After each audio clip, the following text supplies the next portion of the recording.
días. Buenos días.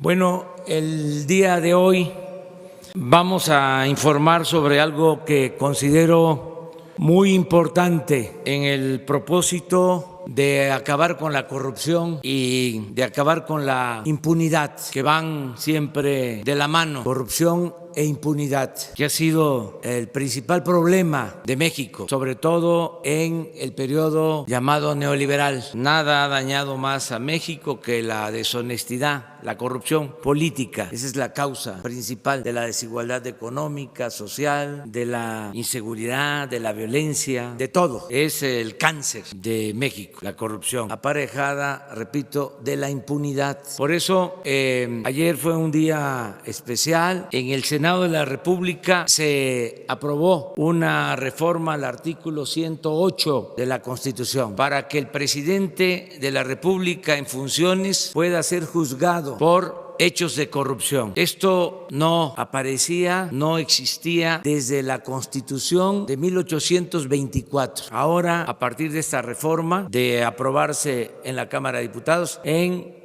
los congresos locales, se podrá juzgar al presidente en funciones por hechos de corrupción. Se acaba con la impunidad constitucional. No solo eso, también se va a poder juzgar al presidente por delitos electorales. Y en los dos casos, por corrupción o delitos electorales, no se alcanza fianza, porque ya son delitos graves. En la Constitución, si ponen la nota de 1824, se podía juzgar al presidente por cohecho o soborno, que es el equivalente a la corrupción. Luego, en las dos constituciones centralistas conservadoras, se eliminó por completo, se le dio impunidad al presidente. Ya ven cómo son los conservadores, muy corruptos. En las 7 leyes de 1836 y en la del 43. En la Constitución Federal Liberal de 1857 se agrega de que puede juzgarse al presidente por delitos electorales, por traición a la patria, pero no por corrupción. Y en la Constitución del 17, tan importante para la vida pública de México, no está el que se juzgue al presidente por corrupción, que es la Constitución vigente, en el artículo 108. Y se quita, y esto es muy importante de subrayar, que se podía juzgar al presidente, como lo establecía la Constitución de 1857, por delitos electorales. Se quita en la Constitución de 1917, porque se daba paso a un régimen presidencialista por completo. Ahora, en la reforma al artículo 108 se puede juzgar al presidente en funciones por corrupción, delitos electorales y muchos otros delitos. Los nuevos delitos graves, que incluye hasta el robo de combustible, el robo a casa habitación, todos los delitos que no eran considerados graves, que fueron considerados no graves en 1994, el 10 de enero de 1994, que reformaron el Código de Procedimientos Penales para que no fuese delito grave la corrupción. Ahora se modifica el artículo, se reforma el artículo 19 y pasan a ser delitos graves y ya se pueden juzgar al presidente de la República por todos estos delitos. Esto es un gran avance. Ya no van a poder los conservadores dar marcha atrás a esto. Este es un avance para desterrar la corrupción y la impunidad en el país. Por eso lo quería destacar. Los senadores agregaron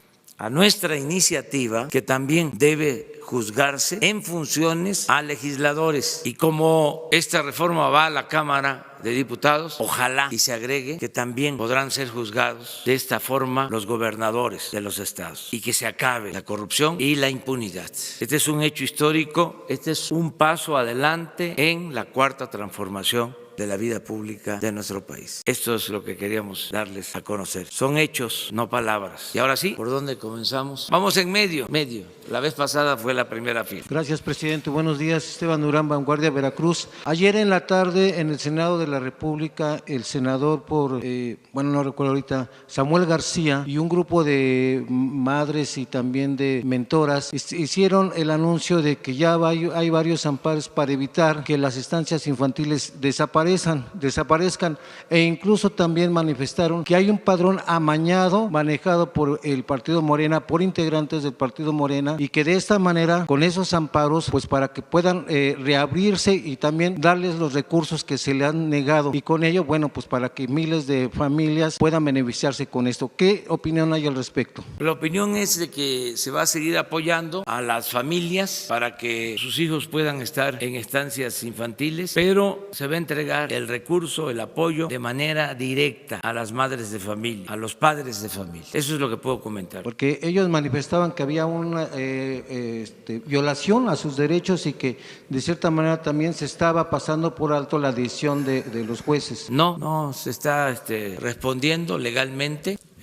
Lo que se encontró es de que había irregularidades, para decirlo menos, en las llamadas estancias infantiles, y no vamos a tolerar la corrupción. Entonces, para que no haya problemas, se va a entregar el apoyo de manera directa al beneficiario. Ya no va a pasar el dinero por intermediarios, ni en este programa ni en ningún otro. Es un cambio, y desde luego que a los que recibían los recursos para ellos entregarlos, pues no les gusta el cambio, pero ya no vamos a permitir que se queden los fondos públicos en manos de intermediarios, o que haya corrupción, que haya moche, que haya piquete de ojo. Es de la Tesorería de la Federación al beneficiario directo, y que la gente que recibe el beneficio decida libremente. El ciudadano no necesita tutela, es mayor de edad. Entonces, así se va a seguir actuando en todo, en general. Y desde luego respetando las decisiones de los jueces y del Poder Judicial. Allá vamos en medio, vamos una pasada ahí. Buenos días, señor presidente. Augusto Talde, Campechaneando y Cocinando la Noticia en YouTube. Y tengo una pregunta muy sencilla. Según el Consejo Nacional para Prevenir la Discriminación, la CONAPRED, la discriminación laboral por concepto de edad comienza a los 35 años. Según datos del INEGI, alrededor de 470,000 personas mayores de 40 años se encuentran desempleados a pesar de tener la capacidad para realizar algún trabajo. Mi pregunta es la siguiente: ¿existe algún proyecto de programa para incentivar a las empresas a incluir a las personas de entre 40 a 60 años a integrarse al mundo laboral para darles una certeza y una seguridad social? Gracias. Sí, es muy buena tu pregunta, porque en efecto hay una edad en que ya no se contrata a trabajadores. O así era. Anteriormente había esa concepción de que era mejor contratar a los jóvenes que a personas mayores, en este periodo de más de 40 años hasta 60. Ahora se está buscando de que se incluya a trabajadores. Va a depender mucho, desde luego, de que haya crecimiento de la economía, porque esto no se puede decidir por decreto, pero nosotros esperamos que haya crecimiento y se van a contratar a más mexicanos, va a haber más empleos, y nosotros vamos a impulsar una campaña para que se considere como algo importante la experiencia. En países que tienen buen nivel de crecimiento económico, se está poniendo como requisito la experiencia. Es el caso, por ejemplo, de los directivos del gobierno de China. Están optando por gente mayor, por la experiencia. Los jefes de Estado más importantes en el mundo son gentes mayores, con experiencia. Es el caso de China, es el caso de Rusia, es el caso de Estados Unidos. Pero esto también se está dando en lo que suele llamarse el mercado laboral. Es muy importante la experiencia. Aquí en México vamos a fomentar el que se contrate a personas con experiencia, que se valore lo de la experiencia. Es un poco, guardadas todas las proporciones, el que estamos insistiendo en que sí influye en el crecimiento económico el que no haya corrupción, porque era una variable que no tomaban en cuenta. Entonces, son de los cambios que se van a promover. Y en el caso del gobierno nuestro, se le da oportunidad a los jóvenes, pero nos importa mucho la experiencia, nos importa bastante la sabiduría, y la gente mayor tiene mucha sabiduría. Entonces, así contesto tu pregunta, pero es un reclamo. O sea, yo lo recojo mucho, de que después de los 40 hasta los 60, sí, en ese periodo, en ese tramo de la vida, sí, ya cuesta más trabajo conseguir empleo. Vamos allá. ¿Sí? ¿Ustedes? ¿Las tres? Gracias, buenos días, presidente. Estefanía Ochoa de ADN 40. El día de ayer avanza la reforma educativa en la Cámara de Diputados. Sin embargo, a pesar de eso, los bloqueos se mantienen. La Coordinadora Nacional de Trabajadores de la Educación rechaza el dictamen como tal porque dice que los ascensos estarán vinculados al CENTE. Quisiera saber su opinión y ahorita le hago una segunda pregunta. Gracias. Bueno, mire, yo he dado instrucciones a Esteban Moctezuma que dé toda la información y todas las facilidades a las organizaciones magisteriales. Si ya hicimos lo más importante, que es rechazar la mal llamada reforma educativa, pues que quede bien, que no haya excusas, porque hay grupos, lo digo con todo respeto, que son muy conservadores, con apariencia de radicales, y lo que quieren es hacer sentir o proyectar la idea de que somos iguales nosotros. Entonces, no somos iguales, no somos simuladores. Entonces, la instrucción que tiene el secretario de Educación es que escuche a todos los grupos, que les explique, no va a haber evaluaciones punitivas, no es el propósito afectar los derechos laborales del magisterio. Se cancela por completo la reforma educativa. Claro, no queremos venta de plazas ni trafiques con la nómina. Eso no, corrupción no. No se permite a nadie, aunque sean los más radicales o extremistas, de izquierda o de derecha. La corrupción no se permite a nadie. Se acabó en el país. Ya no hay corrupción tolerada desde el gobierno, pero en todo aquello que pueda significar el que se mantengan disposiciones que afecten a los maestros, he dado instrucción que se quite todo, porque no les voy a dar el gusto a los conservadores de que digan de que somos iguales. No, voy a pedirle a Esteban Moctezuma que hable con los maestros, que dialogue con ellos, que informe y que se quite todo lo que pueda ser utilizado como pretexto para que puedan vociferar de que somos iguales. No es así. Entonces, si hay dudas sobre algunas disposiciones en las reformas, que se aclare. Estamos en la mejor disposición de eso. Presidente, y la segunda pregunta, estamos por concluir el mes de marzo. Quisiera saber cuál es el reporte que le dan las dependencias federales del total de las pipas que se adquirieron en Nueva York y que ya llegaron al país. ¿Cuántas han llegado y cuántas están operando? Están ya alrededor de 300 disponibles. Hay un proceso de verificación que pasa por revisarlas en lo mecánico hasta rotularlas. Pero ya ayer, antier, nos dieron el informe. Hoy le voy a pedir, para contestar bien tu pregunta, a Jesús que les entregue ese informe. Son alrededor de 300. Buenos días, María Fernanda Navarro de Forbes México. Preguntarle, presidente, usted ha expresado que quiere convertir al país en potencia económica y ha resaltado la importancia de los empresarios en la inversión y la actividad productiva. En ese sentido, estamos interesados en conocer su definición y qué piensa acerca de la riqueza. Es importante porque le hemos hecho esta pregunta a funcionarios, académicos, empresarios, como parte de un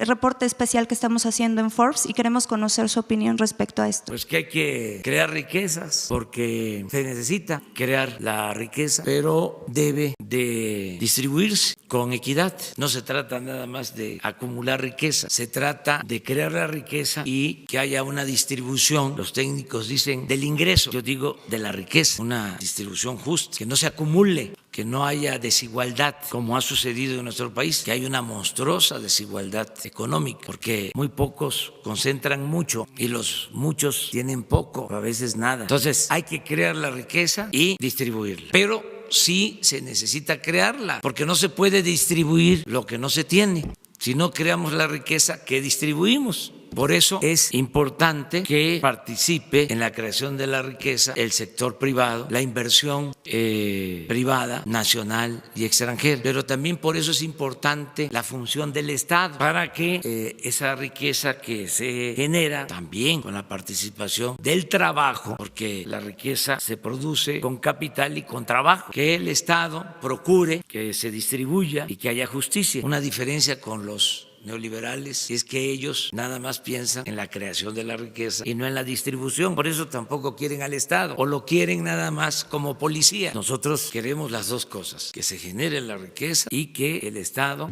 cumpla con su responsabilidad social, de que haya bienestar. Y yo creo que lo que mejor define lo que queremos es una palabra: desarrollo, porque en el periodo neoliberal se dejó de usar la palabra desarrollo y se cambió por crecimiento, y no es lo mismo. Crecimiento es que haya riquezas, desarrollo es que haya riqueza y bienestar, progreso y justicia. En una segunda pregunta, tanto Alfonso Romo como ayer el subsecretario de Hacienda mencionaron que se está preparando un recorte para las secretarías. A mí me gustaría saber en ese sentido qué tipo de recorte va a ser y enfocado en qué áreas, si ya se tiene determinado qué secretarías van a sufrir estos recortes y si esto implica que va a haber un recorte de personal aún más fuerte. No. También eso es distinto a la antigua política neoliberal. Ya en la etapa del post-neoliberalismo en la que nos encontramos, los recortes, los ajustes no se vinculan al despido de trabajadores. Acá son ahorros, es austeridad, que es un concepto distinto. Es lo que decía el presidente Juárez, que el servidor público aprenda a vivir en la justa medianía. Entonces, son ahorros porque ya no hay lujos en el gobierno. Ayer se dio a conocer, por poner un ejemplo, que ya está en el portal de la ONU, en una de las oficinas de la ONU, el anuncio de la venta del avión presidencial. Estamos calculando que con la venta de ese avión y con la venta de toda la flotilla de aviones y de helicópteros que tiene el gobierno, se van a ahorrar alrededor de 10,000 millones de pesos. Ustedes saben que en el sexenio pasado, nada más de helicópteros para el traslado de funcionarios, claro, de los machuchones, compraron 6 helicópteros nuevos. Entonces los 6 se van a vender. Y aviones también, pero lujosos. Ese avión que está en venta ahora no lo tiene ni Donald Trump, con todo respeto. Entonces es ahorrar y así vamos a tener muchos fondos, muchos ahorros, porque no hay despilfarro, porque se terminan los abusos, ya no hay la burocracia dorada, no hay los altos funcionarios públicos que se dan la gran vida, no hay viajes al extranjero, viáticos, séquitos, hacían viajes al extranjero, llenaban. No solo iba un avión, 2 aviones, a veces hasta 3, todo pagado. Atendían muy bien a los periodistas, con todo respeto. Y se llevaban hasta al perico. Ya eso se acabó, se terminó. Ahora yo celebro y reconozco que los medios de información nos están acompañando, pagan sus gastos, o sea, sus boletos, sus comidas, todos los que nos están cubriendo en las giras. Todo esto es muy importante y eso es lo que significan estos ahorros que calculamos que podemos este año, adicional al plan de austeridad, ahorrar unos 200,000 millones de pesos, que los vamos a tener ahí hasta septiembre. Se van a ir acumulando por cualquier contingencia. Toco madera, pero vale más tener una reserva. Y ya en septiembre, si vemos que no tenemos problemas financieros, porque la idea es mantener equilibrios en las variables macroeconómicas, no vamos a endeudar al país, no vamos a aumentar impuestos, no va a haber gasolinazo. Entonces, si vemos que continúan las cosas como hasta ahora, que afortunadamente vamos muy bien, que va bien la recaudación, que no tenemos inflación, que no se ha afectado el peso, nuestra moneda, que hay estabilidad económica, financiera. Si seguimos así, en septiembre reforzamos programas que ya están en marcha. Esto es, que tengamos más recursos para las tandas del bienestar, que tengamos más recursos para explorar y perforar pozos petroleros, que tengamos más recursos para avanzar en la modernización de las refinerías. En fin, con ese propósito es el ahorro. Nada más que terminamos con las compañeras. Gracias, buenos días, señor presidente. Nareli Palomares, de Azteca Noticias. Esta madrugada el presidente de Estados Unidos, Donald Trump, vuelve a remitir a través del Twitter con la actitud que él asegura que México no está haciendo nada, cita textual, para detener el flujo de inmigrantes a Estados Unidos. Llama la atención que es luego de 2 días de la reunión de la Secretaría de Gobernación con la Secretaría de Seguridad en Estados Unidos, términos de seguridad nacional y donde la misma Secretaría de Gobernación anunció ayer una serie de medidas que acordaron, sobre todo para tratar de contener la llamada caravana madre que se está conformando en Honduras.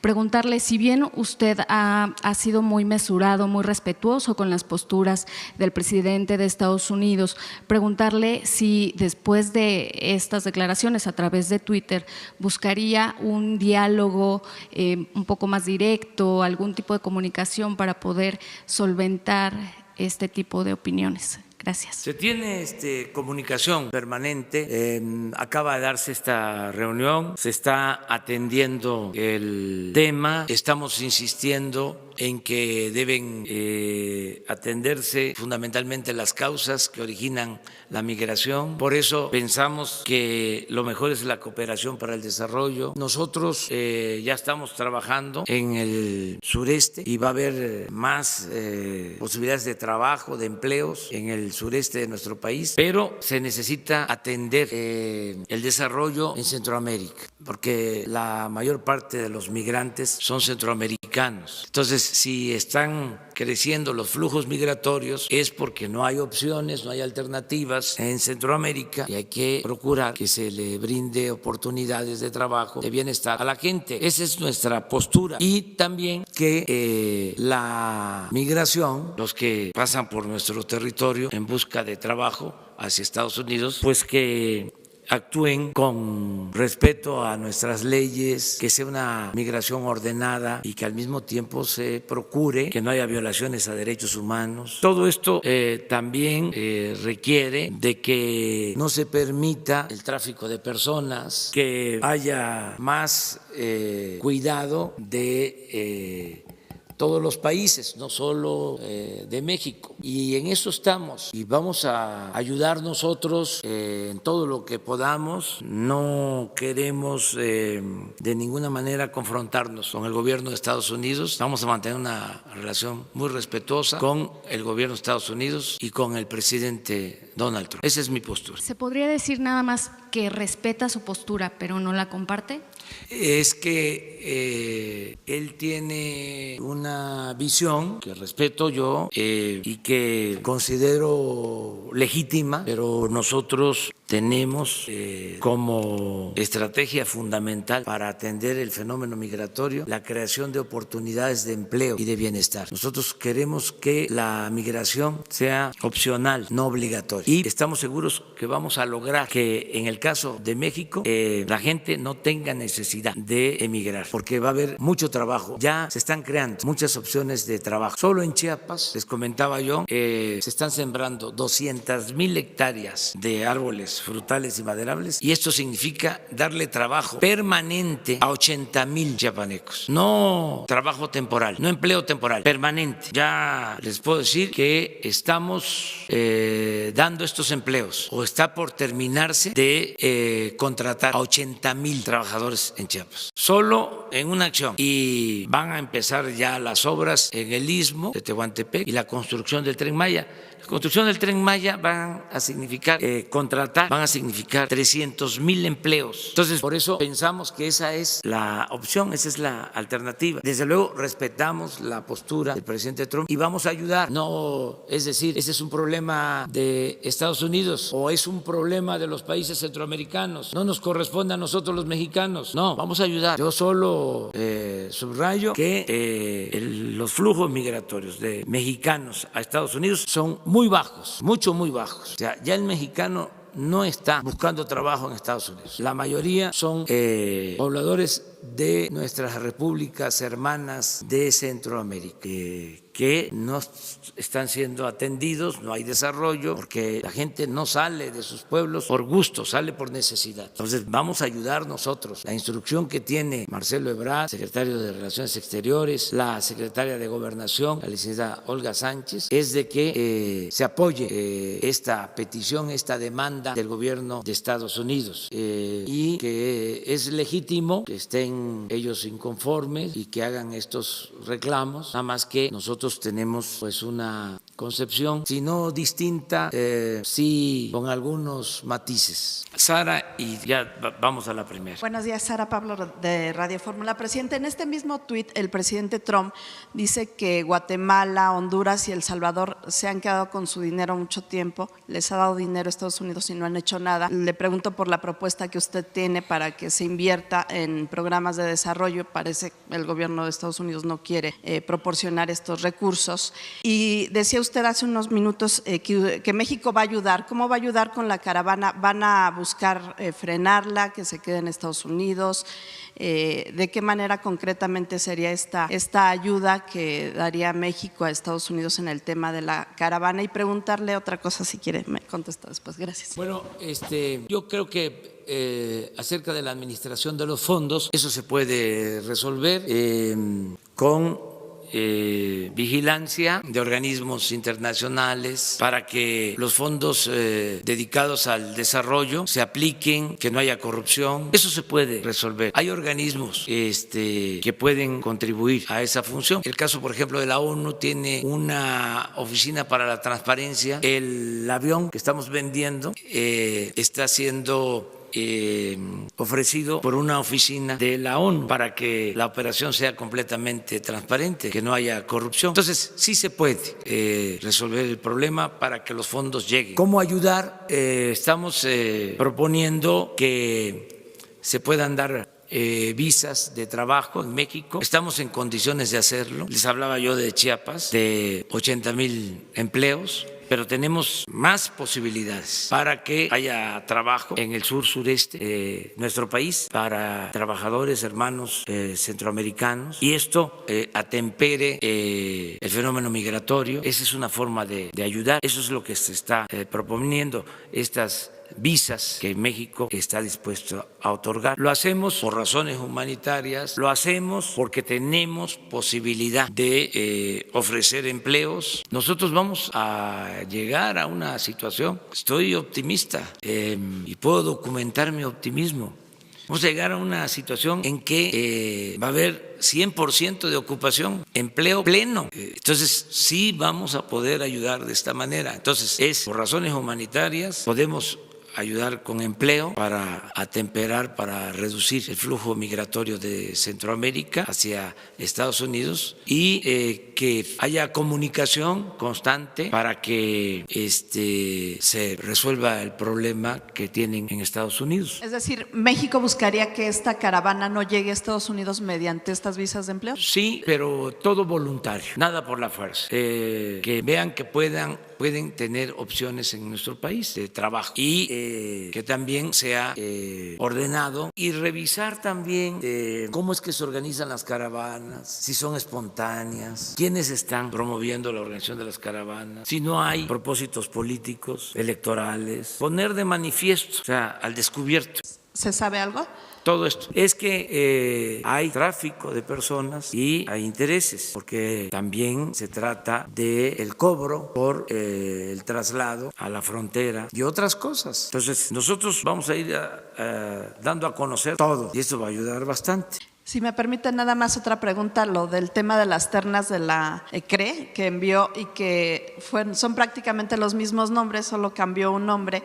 Dicen en el Senado pues que es un fraude a la ley porque está enviando los mismos nombres. Yo no sé si usted vio algunas de las comparecencias o tuvo algún reporte, pero algunas personas no podían ni siquiera contestar cosas muy básicas del tema relacionado con la energía. Esta insistencia de los mismos nombres no podría interpretarse pues como un signo de que usted quiere imponer a estas personas necesariamente. Gracias. No, es un procedimiento legal y nosotros no mandamos en el Senado porque se trata de un poder independiente, pero también el poder ejecutivo es autónomo y tiene su propio criterio. Para nosotros los propuestos cumplen con los requisitos, son técnicos de primera. Si los senadores tienen una opinión distinta, pues yo respeto esa opinión, pero no la comparto. Somos libres.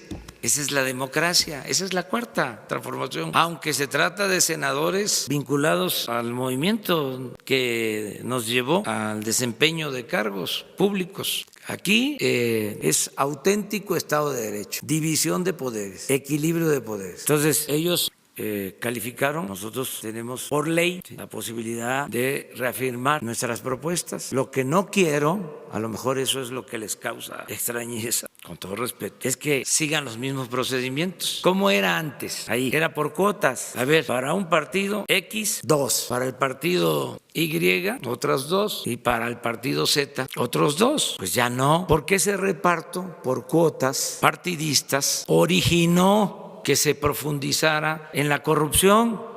¿Quiénes fueron los que autorizaron todos estos permisos para construir gasoductos mediante contratos leoninos? Pues los integrantes de estas comisiones. Entonces, no vamos a permitir que sea lo mismo. Y con todo respeto, o sea, a la autonomía. Para mí, los 12 son 4 ternas, cumplen con los requisitos, sobre todo con el requisito principal. ¿Cuál es el requisito principal? La honestidad. Porque antes era, a ver, ¿en qué escuela estudiaste?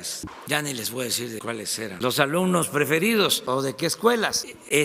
No, porque tenemos esa facultad, es un asunto legal. Les explico el procedimiento. El titular del Ejecutivo, o ya lo saben, bueno, entonces ya no lo explico. Pero no está de más porque a lo mejor alguien no lo sabe y piensa que es un capricho. Ya ven que nos achacan de todo. Déjenme un poquito explicarlo, ¿no? O sea, el titular del Ejecutivo envía las ternas. Si el Senado las rechaza porque no hay votación mayoritaria, esto significa no mayoría simple, sino mayoría calificada. ¿Qué es mayoría simple? Es la mitad más un voto. En todos los casos hubo mayoría simple, pero no se obtuvo la mayoría calificada, que significa obtener las 2/3 partes de los votos en el Senado. Entonces, los 4 que fueron mejor calificados se quedaron a 2 votos de tener la mayoría calificada. Entonces, por eso rechazan las ternas. El Ejecutivo puede volver a mandar las ternas. No está prohibido el que sean los mismos. Y dicen los abogados que lo que no está prohibido está permitido. Entonces, como yo considero que son gentes buenas, honestas, técnicos. Hay un miembro de la terna que les comentaba yo, es el mejor refinero de México, el que sabe más de refinación en este país, el ingeniero Celestino, que hasta me dio mucho gusto, pues, decir, tiene 85 años y es un experto. Los que verdaderamente saben de cuestiones de petróleo entienden lo que les estoy expresando a ustedes. Entonces, imagínense rechazar al maestro, al ingeniero Celestino. Entonces, ¿cómo no lo voy a volver a mandar? Si es el mejor que hay en el país en materia de refinación. A lo mejor esto no lo sabían los senadores. Entonces ahora con más tiempo pues van a indagar. Entonces ese es el procedimiento que estamos siguiendo. Por eso se regresaron las ternas de esa forma. Pero todo es en el marco de la legalidad y con respeto, y no tenemos por qué siempre estar de acuerdo. El pensamiento único tiene que ver con el conservadurismo, con el autoritarismo. La pluralidad es consustancial a la democracia. ¿O antes cómo era? ¿Le rechazaban al presidente las ternas? No, se amarraba, se negociaba, hacían sus enjuagues, eso ya se terminó. Alguien le propuso, decía la otra vez, que fuera por cuotas. Sí, ¿Quién? esa tentación ¿Qué de las partido? cuotas. Alguien ahí llegó, ya ni me acuerdo. Sí. Hacer esa proposición indecorosa. ¿Quieren que sigamos sobre el tema? ¿Cómo se integró el actual Consejo del INE? ¿Cómo se integró el Tribunal Electoral? ¿Qué? ¿Estoy levantando un falso? Bueno, ahora sí, vamos a ver. Señor presidente, buenos días. Daniel Marmolejo, Cuarta República, Voces del Periodista. Usted ha señalado el fin de una posición presidencial de participar en procesos electorales, rompiendo la igualdad, rompiendo la equidad. Año 2000, amigos de Fox, Pemex Gate. 2006, lo que decretó el Tribunal Electoral fue la impunidad electoral, en palabras de Porfirio Muñoz Ledo. Año 2012, al lado de Virgilio Caballero, nuestro gran amigo, investigamos el Monex Gate junto con otros periodistas que también lo hicieron. Año 2018, se presenta en la última elección la participación de poderes fácticos. Y está muy claro el tema de la Operación Berlín, el tema de populismo en América. Sin embargo, quizás el capítulo todavía no se cierra a partir de grupos empresariales en donde se generaron desvíos de recursos, concretamente de una cooperativa, para poder respaldar seguramente candidaturas, pero cantidades ingentes de recursos a espaldas de los cooperativistas. una dirección con todas las características que usted ha definido del conservadurismo, ha realizado este tipo de actividades que parecieran sistémicas y que para llegar a la cuarta transformación, con este impulso que también está promoviendo hacia las distintas organizaciones gremiales, se requeriría quizás cerrar este capítulo con una investigación que se integrara con esta perspectiva de valoración de más de o cerca de 200 millones de pesos que pudieron haberse movido a candidatos que eran los opositores a la coalición que lo llevó usted al poder. Estaría en disposición de, señor presidente, de que la Unidad de Inteligencia Financiera hiciera una revisión precisa de esto que se ha publicado recientemente en distintos medios, de la cooperativa La Cruz Azul, la cual también desde su burbuja ha utilizado al Poder Judicial para tratar de someter los intentos democráticos después de 30 años de soportar un autoritarismo, y que no solamente eso, sino también ha generado un lobby legislativo con la finalidad de doblar el enfoque, la visión y el espíritu cooperativista para llevar a procesos de privatización. ¿Estaría usted en condición de que se promoviera una investigación abierta a este tipo de participaciones ilícitas de recursos para campañas electorales y tratar de complementar esto que usted ha señalado? Esa es mi primera pregunta y tengo una más. Pues sí, es cosa de que se solicite a Hacienda, a la Oficina de Inteligencia Financiera, si existen elementos, si hay pruebas de la intervención de la cooperativa en procesos electorales, y la instrucción que tiene Santiago Nieto, que es el responsable de la Oficina de Inteligencia Financiera de Hacienda, es que no se oculte ningún dato, y no solo eso, que se proceda, que cualquier elemento que signifique o que pueda representar un posible delito sea denunciado ante la autoridad competente, la Fiscalía General, y en particular la Fiscalía Electoral. Esa es la instrucción. Y no solo en delitos electorales, en todo lo que tenga la Oficina de Inteligencia Financiera, que es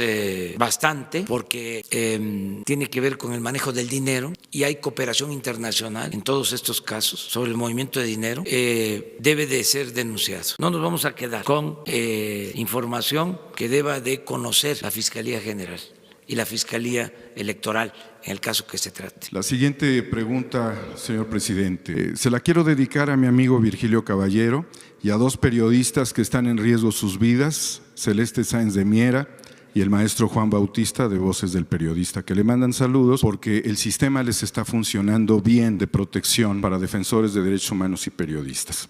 La pregunta tiene que ver con un hecho ocurrido en 1972 en el seno de Naciones Unidas, cuando el presidente Allende sube para defender al Estado de los poderes fácticos, y concretamente lo hace causando una ovación en el capítulo que sería al inicio del neoliberalismo prácticamente. En el caso de asistir a Naciones Unidas, ¿refrendaría usted ese discurso y la persona del doctor Salvador Allende? No conozco ese discurso, conozco otros.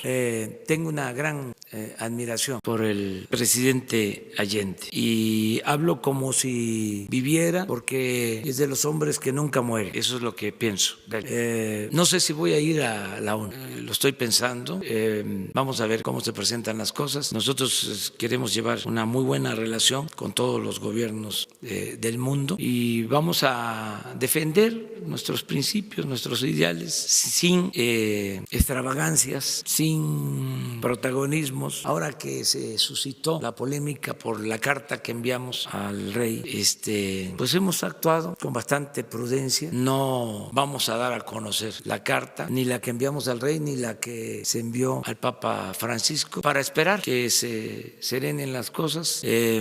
Fue bueno, no voy a dejar de decirlo, me siento hasta contento porque se despertó un buen debate. Es importante la historia, muy importante la memoria histórica. Alguien ha dicho que la memoria es la materia prima de la historia. Yo creo eso. Entonces, los conservadores quisieran que nos olvidáramos de la historia. Se ha hablado hasta del fin de la historia. Entonces nosotros pensamos que es importante saber de dónde venimos para saber hacia dónde vamos. Entonces ya se logró ese propósito.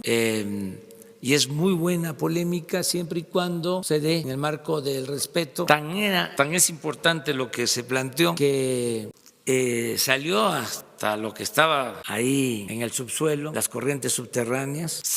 Salió hasta el racismo, que a veces dicen no somos racistas, no somos clasistas, no somos republicanos, y no es así. El conservadurismo está ahí y qué bien pues que se manifieste, que se exprese y que todo esto se ventile, y esto es parte de lo que debe ser la vida pública en la democracia. Tenía tiempo que no pasaba esto. ¿Está México exorcizando sus demonios? Estamos todos los mexicanos participando en una etapa nueva de la vida pública y son temas importantes, muy importantes. Buenos días, señor presidente. Omar Caballero, de Noticieros HOTV. Vengo planteando un tema que hemos estado investigando. Se hizo un estudio y la ciudadanía, a pesar de estar en medio de la cuarta transformación, se ha sentido un poco vulnerable por causa de la violencia que se está viendo en diferentes puntos de la República. Dos ejemplos específicos.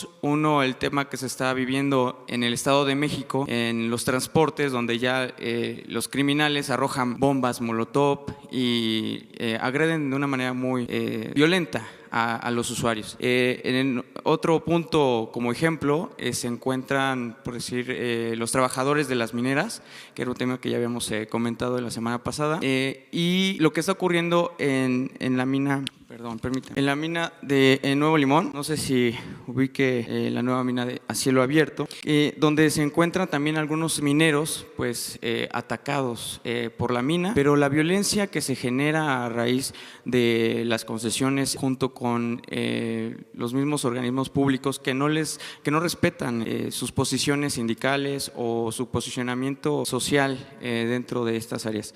Y la segunda pregunta corresponde a ¿qué opinión tendría usted de que los expresidentes de la época neoliberal le enviaran una carta pidiéndole perdón a la sociedad por la entrega de tantos recursos y bienes de la nación a extranjeros y a otros organismos? Sabemos que va a respetar las concesiones, que va a respetar también los contratos, pero se han atropellado muchas cosas. Entonces, ¿qué opinión tendría usted de que los expresidentes pidieran perdón y que le enviaran una carta a usted pidiendo perdón? Gracias. Bueno, vamos a buscar que se apacigüe todo, que haya paz, que haya tranquilidad, paz con justicia.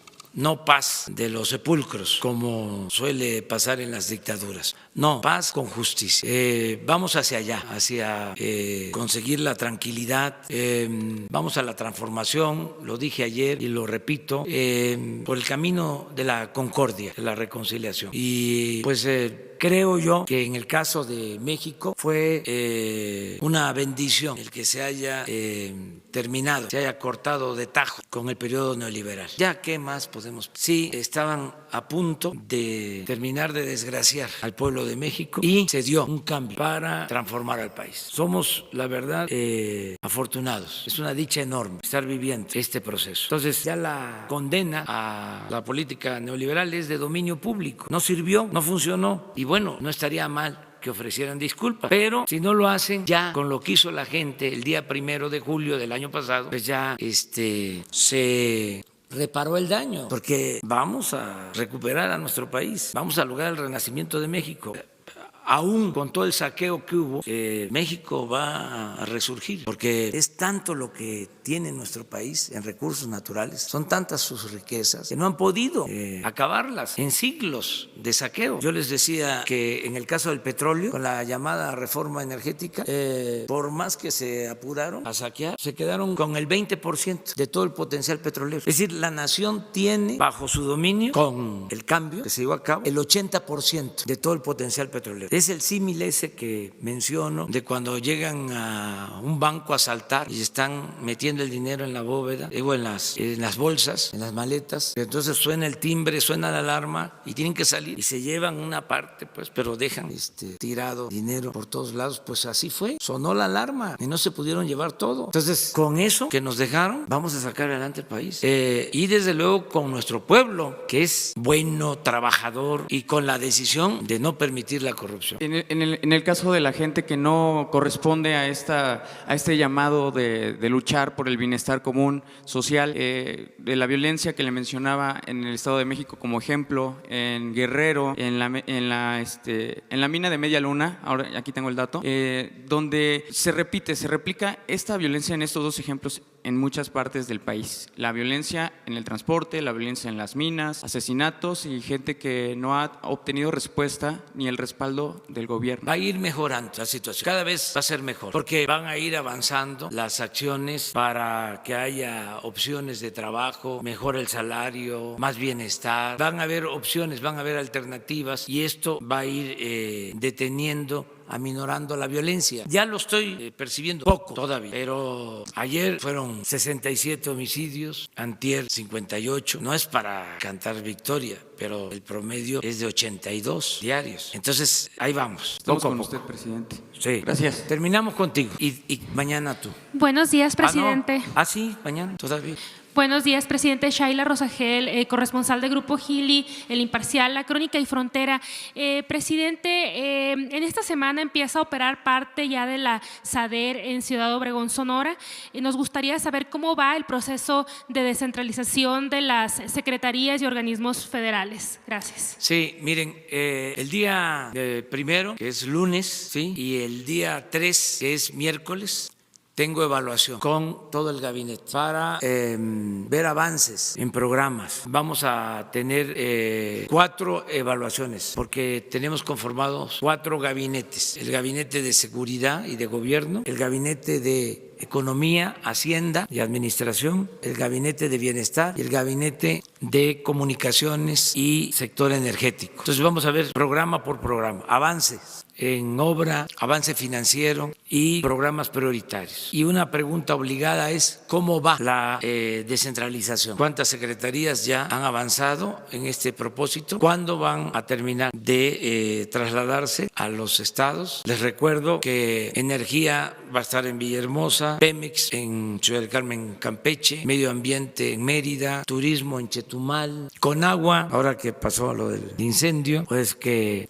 ya empiecen a mudarse a Veracruz, la Secretaría de Agricultura a Ciudad Obregón y así todas las secretarías. Ya tengo información que prácticamente está trabajando en Tlaxcala la Secretaría de Cultura, Educación tiene que estar en Puebla, Bienestar en Oaxaca, la Comisión Federal de Electricidad en Tuxtla Gutiérrez, Chiapas, ya está Minería en Chihuahua, tiene que estar Aduanas en Nuevo Laredo. O sea, la descentralización del gobierno va, claro, es un proceso también. Los primeros que tienen que mudarse son los directivos, los trabajadores de confianza, los trabajadores de base sindicalizados, hasta que haya condiciones y que estén de acuerdo, porque es voluntario. Es ofrecerles que van a mejorar. Esto es que van a tener vivienda, educación para sus hijos y si están de acuerdo. Si no, no van a tener problemas, se quedan donde están laborando. Nada por la fuerza. Muy bien, muchas gracias. Mañana eres 2, 1, 2, 3. Muchas gracias también. Los primeros que tienen que mudarse son los directivos, los trabajadores de confianza, los trabajadores de base sindicalizados, hasta que haya condiciones y que estén de acuerdo, porque es voluntario. Es ofrecerles que van a mejorar. Esto es que van a tener vivienda, educación para sus hijos y si están de acuerdo. Si no, no van a tener problemas, se quedan donde están laborando. Nada por la fuerza. Muy bien, muchas gracias. Mañana eres 2, 1, 2, 3. Muchas gracias.